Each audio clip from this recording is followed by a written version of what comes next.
Hello everyone, welcome to achievers. मेरा नाम है मेघा जायसवाल। देखिए, आज के वीडियो में हम आपका टॉपिक कवर करेंगे मैग्जिम्स ऑफ टीचिंग यानी शिक्षण के सूत्र। तो देखिए, मैग्जिम्स ऑफ टीचिंग है क्या? मैग्जिम्स आप समझ लीजिए, ये कुछ गाइडलाइंस हैं, कुछ ऐसे डिक्टम हैं जो एक टीचर को फॉलो करनी चाहिए अपनी टीचिंग के दौरान। ठीक है, तो अब इन सूत्रों को देखते हैं। पहला है आपका फ्रॉम नोन टू अननोन, यानी ज्ञात से अज्ञात की ओर। तो पहले से बच्चे को जिन चीज़ों का पूर्व ज्ञान है उसी को आधार बनाकर हमें नया ज्ञान देना है। इसकी बात हम कई बार टीचिंग में कर चुके हैं।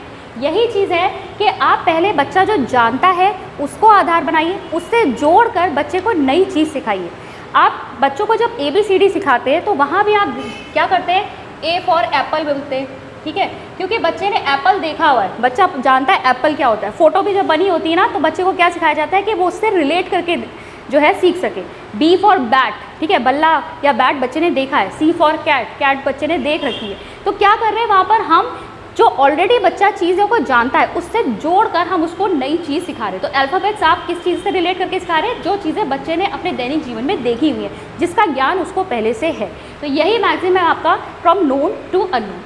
सेकेंड है आपका फ्रॉम डेफिनेट टू इनडेफिनेट, निश्चित से अनिश्चित की ओर। यानी पहले जो चीज़ें डेफिनेट है पहले आप वो बच्चे को सिखा दीजिए, उससे फिर बच्चा इनडेफिनेट को भी सीखना शुरू कर देगा। कैसे हम कर सकते हैं? एग्जाम्पल आप देख सकते हैं कि आपने अगर मान लो बच्चे को टेबल सिखा दी, ठीक है, टेबल्स बच्चे ने लर्न कर लिए।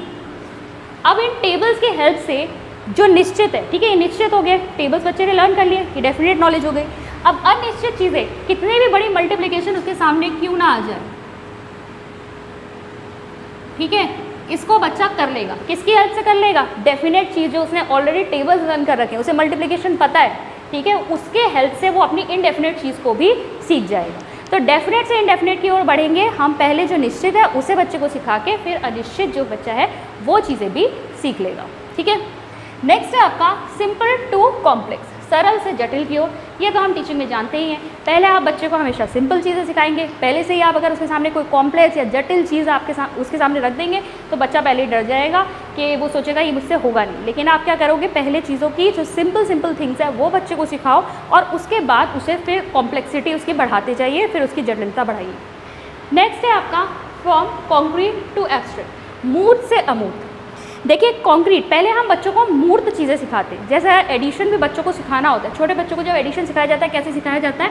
डंडे बना कर सिखाते हैं। अगर 3+2 बच्चे को आपको सिखाना है, कैसे सिखाओगे? पहले 3 डंडे खींचो, 1 2 3, फिर उसके आगे 2 डंडे और बनाओ, 1 2। अब इनको सबको साथ में काउंट करो, 1 2 3 4 5, इससे तुम्हारा आंसर आया। ये आपने क्या सिखाया? कॉन्क्रीट, मूर्त रूप से बच्चे को सिखाया। लेकिन जब बड़ा होता जाता है बच्चा, उसकी बुद्धि का विकास होता जाता है, बहुत सारी चीज़ें सिंपल एडिशन तो बच्चा एब्स्ट्रैक्टली अपने दिमाग में ही कर लेता है, अमूर्त रूप से कर लेता है। उसको इतना सब ये डंडे खींचने की, उंगलियों पे भी काउंट करने की ज़रूरत नहीं होती, वो ऐसे ही बता देगा। ठीक है, तो पहले आपको क्या करना होता है, बच्चों को कॉन्क्रीट लेवल पे सिखाना होता है, फिर आप उसे एब्स्ट्रैक्ट लेवल पे लेकर जाते हैं। हम पोएम्स का भी एग्जांपल ले सकते हैं। बच्चों को जब छोटे बच्चों को नर्सरी में या फिर KG वगैरह में पोएम सिखाई जाती है तो एक्शंस के साथ सिखाई जाती है। ठीक है, बच्चा जो है ऑब्जेक्ट से रिलेट करके उन चीज़ों को सीखता है। टीचर जो है डांस करके, हैंड के मूवमेंट्स से कॉन्क्रीट रूप से बच्चे को वो पोएम लर्न करवाती है। और हायर जो एब्स्ट्रैक्ट थिंकिंग वाली पोएम्स होती हैं वो हायर लेवल पर होती है, जब बच्चे का जो बौद्धिक विकास है इतना हो जाता है कि एब्स्ट्रैक्टली वो चीज़ों को दिमाग में ले सकता है। ठीक है, तब वहाँ पर हम बहुत जो कवियों की बहुत गहरी बातें होती हैं जिनको सिर्फ सोचा जा सकता है, समझा जा सकता है, एब्स्ट्रैक्टली इमेजिन किया जा सकता है, वो हायर लेवल पर रखी जाती है। ठीक है, तो हम बढ़ते कैसे हैं, पहले मूर्त में आते हैं, फिर बाद में अमूर्त तक जाते हैं। नेक्स्ट है आपका एक्चुअल टू रिप्रेजेंटेटिव, यानी वास्तविक से प्रतिनिधित्व की ओर। तो ये मैग्जिम आपका कहता है कि जो भी चीज़ आपको बच्चे को सिखानी है, डायरेक्टली उसको बस खाली बच्चे को सिम्बलाइज करके क्लास में मत सिखाइए, उसको एक्चुअल में उसको आप फील करवाइए या फिर आप कह सकते हैं अनुभव करवाइए। ठीक है, जैसे हिल्स है, लेक्स है, इन सब का कॉन्सेप्ट अगर आपको समझाना है, बच्चों को ट्रिप पे ले जाइए। रियल में बच्चे एक बार देख लेंगे, इसके बाद अगर आप उसे क्लासरूम में समझाएंगे भी तो वहाँ जब उसका रिप्रेजेंटेशन भी आप दिखा रहे हैं, सिम्बॉलिकली या पिक्चर में आप शो भी कर रहे हैं, तो भी बच्चा उसे कनेक्ट कर पाएगा, क्योंकि उसे रियल में वो देख चुका है, वास्तव में देख चुका है वो। ऐसे आप सिंपल एग्जाम्पल आप साइंस के भी ले सकते हैं। केमिस्ट्री में आप कोई रिएक्शन सिखा रहे हैं, डायरेक्टली बस उसे ये मत सिखाइए कि भाई हम यहाँ पर अगर हम यहाँ पर BaCl2 + Na2SO4 डाल रहे हैं तो हमको यहाँ पर क्या मिल रहा है, BaSO4 मिल रहा है। ठीक है, साथ में हमें यहाँ NaCl मिल रहा है, आपने रिएक्शन लिख दी, ये वाइट कलर का मिलेगा, PPT बनेगा, बस खाली बोलेंगे क्लास में तो वो कुछ नहीं समझ पाएगा। क्या करो, पहले उसे लैब में ले जाकर ये सब चीज़ें दिखाइए। वास्तव में जब वो उस चीज़ को करेगा, हाँ भी टेस्ट ट्यूब में ये दोनों केमिकल्स डालने से मुझे वाइट कलर का प्रेसिपिटेट मिला था, कुछ सफ़ेद रंग का आया था वहाँ पर, तो अब वो समझ पाएगा कि हाँ किस चीज़ की बात हुई। फिर आपने रिप्रेजेंटेटिव फॉर्म में उसको इक्वेशन के फॉर्म में सिखाया तो बच्चा उसे रिलेट कर पाएगा, उसे ज़्यादा चीज़ें समझ पाएगा। नेक्स्ट है आपका पर्टिकुलर टू जनरल, विशिष्ट से सामान्य की ओर। तो सबसे पहले आप क्या करते हैं, बच्चों को स्पेसिफिक एग्जाम्पल्स बताते हैं और उसके बाद आप उससे रिलेटेड जनरल रूल बताते हैं। जैसे हम ग्रामर में बहुत ज़्यादा करते हैं, ठीक है, ग्रामर में आप क्या करते हैं, बहुत सारे एग्जाम्पल्स आप बच्चों को बताएंगे जो डे टू डे लाइफ में उन्होंने देख रखे हैं, ठीक है, या फिर सुन रखे हैं, ताजमहल, ठीक है, गंगा रिवर,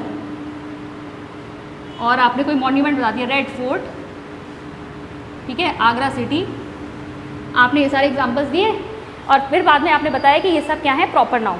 आपने एक जनरल रूल उसको बता दिया कि ये सब जिसमें हमारे नेम आ रहे किसी पर्टिकुलर चीज़ के, वो क्या चीज़ें हैं, वो प्रॉपर नाउन कहलाते हैं। हिंदी में भी आप इस्तेमाल कर सकते हैं, मैं इंग्लिश में एक एग्जाम्पल दे रही हूँ आपको। तो विशिष्ट से सामान्य की ओर मतलब पहले आप उसको जो विशिष्ट चीज़ें हैं, स्पेसिफिक चीज़ें हैं, उनके बारे में बताएंगे और उससे रिलेटेड फिर एक जनरल रूल बाद में बताएंगे, उसके बारे में एक सामान्य नियम देंगे। नेक्स्ट है आपका फ्रॉम होल टू पार्ट्स, ठीक है, संपूर्ण से भाग की ओर। ये आया आपका कहाँ से है, ये आया है आपका गेस्टाल्टिज्म से, ठीक है, गेस्टाल्टिज्म। गेस्टाल्टवाद का है आपका, इनसाइड थ्योरी दी है इन्होंने, जिन्होंने होल को माना है ग्रेटर देन द पार्ट्स। उनका कहना है कि होल जो है वो सिर्फ पार्ट्स को जोड़कर नहीं बनता, वो उससे कहीं अधिक होता है। अगर आपने ये थ्योरी नहीं देखी, इस चैनल पे ऑलरेडी ये थ्योरी मैंने कवर की हुई है, आप इस थ्योरी को वहाँ पर देख सकते हैं। तो गेस्टाल्टिज्म में देखिए ये कहा जाता है कि whole is greater than the parts. अगर आपको बच्चे को फ्लावर्स के अलग अलग पार्ट्स बताने, पहले आप फ्लावर दिखाओ बच्चे को, ठीक है, पहले आपने फ्लावर दिखाया बच्चे को कि फ्लावर होता क्या है, उसके बाद आप उसके डिफरेंट पार्ट्स पे जाओ, क्या क्या पार्ट्स होते हैं उसके अंदर, ठीक है, पेटल्स होती हैं, सेपल्स होती हैं, फिर एंड्रोशियम, जिनोशियम, उसके 3-4 पार्ट्स होते हैं, उसका मेल पार्ट होता है, फीमेल पार्ट होता है एक फ्लावर के अंदर अगर बाइसेक्सुअल फ्लावर है। लेकिन पहले आपने क्या किया, आपने उसको एक संपूर्ण चीज़ होल बताया और उसके बाद आप उसके अलग अलग भागों पर गए। पेड़ का ही किस्सा ले लेते हैं, एक पेड़ ट्री के बारे में आपने बताया, उसके बाद आप उसके अलग अलग पार्ट्स को बता रहे हो, उसकी रूट है, उसका बार्क है, उसका तना है, उसकी लीव्स हैं, ठीक है, उसमें फ्रूट आएगा, ये सब उसके अलग अलग पार्ट्स हो गए। तो फ्रॉम होल टू पार्ट से। नेक्स्ट है आपका मैगजीन साइकोलॉजिकल टू लॉजिकल, मनोवैज्ञानिक से तार्किक की ओर। जो भी टॉपिक आप बच्चे को पढ़ा रहे हैं, पहले आप उसे बच्चों के मनोवैज्ञानिक स्तर के अनुरूप बनाइए, ठीक है, बच्चे का साइकोलॉजिकल लेवल कितना है उसके अकॉर्डिंग उसको सिंप्लीफाई करके बच्चों के समझने लायक उसको बनाइए और फिर उसके आगे का जो तर्क है वो आप दीजिए, जो लॉजिक है फिर आप उसे समझाइए, ठीक है। मैं यहाँ भी क्या कर रही हूँ, किस तरीके से आपको समझ में आ सकता है, पहले उसके लिए एग्जाम्पल भी ले रही हूँ, ठीक है, और उसके बाद हम उसको आपको लॉजिकली बता रही हूँ कि एक्चुअली ये वाला मैगजीन, ठीक है। तो साइकोलॉजिकल या मनोवैज्ञानिक लेवल पर आपको जाकर बच्चे को पहले समझाना पड़ेगा, उस टॉपिक को ब्रेक डाउन करना पड़ेगा, सिंप्लीफाई करना पड़ेगा और उसके बाद आपको जो लॉजिक है वो बच्चे को समझाना होगा। ये है आपका साइकोलॉजिकल टू लॉजिक। नेक्स्ट है आपका फ्रॉम इंडक्शन टू डिडक्शन, आगमनात्मक से निगमनात्मक। इंडक्शन जो है इसका मतलब क्या होता है, फ्रॉम एग्जाम्पल टू रूल, ठीक है, एग्जाम्पल टू प्रिंसिपल या एग्जाम्पल टू रूल कह लीजिए, यानी उदाहरण से नियम की ओर। और जो डिडक्शन होता है वो इसका उल्टा होता है, फ्रॉम रूल टू एग्जाम्पल, ठीक है। ये भी सेम चीज़ हम कह सकते हैं, जैसा कि हमने यहाँ ग्रामर का एग्जाम्पल लिया, यहाँ पर भी सेम ये चीज़ यूज़ होती है। पहले आपने बहुत सारे एग्जाम्पल्स देके बच्चे को जनरल रूल बताए और फिर उस जनरल रूल बताने के बाद भी तो आप उससे और एक्सरसाइजेस करवाएंगे, वो सब क्या होंगे, वो एग्जाम्पल्स होंगे उस रूल के। मतलब आपने यहाँ पर ये एग्जाम्पल जो दिया, आपने पहले एग्जाम दिए, आपने बहुत सारे प्रॉपर नाउन्स बताए बच्चे को कि ये किसी भी चीज़ का पर्टिकुलर नाम क्या होता है, वो प्रॉपर नाउन होती है, आपने नियम बता दिया। अब उसके ऊपर बेस्ड अगर आप एक्सरसाइज करा रहे हैं कि find out the proper noun from the following sentences, ठीक है, जो भी आपके नीचे एग्जाम्पल्स दिए हुए हैं, सेंटेंसेस दिए हुए हैं, उसमें से आप प्रॉपर नाउन को अंडरलाइन करो, तो ये क्या हो रहा है, डिडक्शन हो रहा है। पहले आप एग्जाम्पल टू रूल गए और फिर आप रूल से फिर आगे एग्जाम्पल्स को फॉलो कर रहे हैं, तो ये होता है आगमनात्मक से निगमनात्मक। और 10th है आपका एम्पेरिकल टू रैशनल, अनुभव से तर्क संगत। तो जो भी चीज़ आपको बच्चे को सिखानी है, पहले आप उसका अनुभव बच्चे को करवाइए और उसके बाद करवाइए, या फिर आप उसके अनुभव से जोड़कर उसे बताइए और फिर उसके पीछे का तर्क दीजिए।